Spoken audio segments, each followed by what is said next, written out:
May isang folk belief and practice na ginagawa ang ilan para daw mawala ang anumang pumipigil sa ating swerte, at ito ay ang pagguhit o pagsulat raw ng simbolo o rune na ito sa talampakan ng kaliwang sapatos, tsinelas o sandals na lagi mong sinusuot.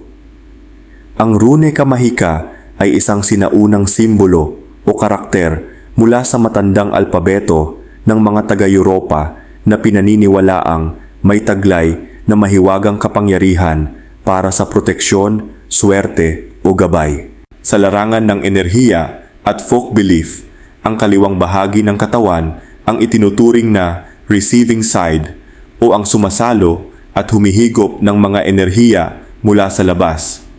Kaya isinusulat ang rune sa kaliwang paa upang harangan at tapakan ang mga negatibong enerhiya gaya ng inggit o malas bago pa man ito pumasok sa iyong buhay, nang sa gayon ay malayang makadaloy ang swerte pabalik sa iyo. Ayon sa mga lumang paniniwala at pamahiin, may mga bagay-bagay raw sa ating paligid na maaaring makaharang o makapigil sa pagdaloy ng magandang kapalaran o swerte natin. Ilan sa mga ito ay ang mga negatibong enerhiya ng ating sariling emosyon at kaisipan, at maging ng inggit ng mga tao sa paligid natin na hindi masaya kapag nakikitang may magandang nangyayari sa atin. Muli ay aking ipinapaalala mga kamahika na ang ritual na gaya nito ay bahagi lamang ng tradisyonal o folk belief at walang siyentipikong basehan, kaya hindi ito professional na payo,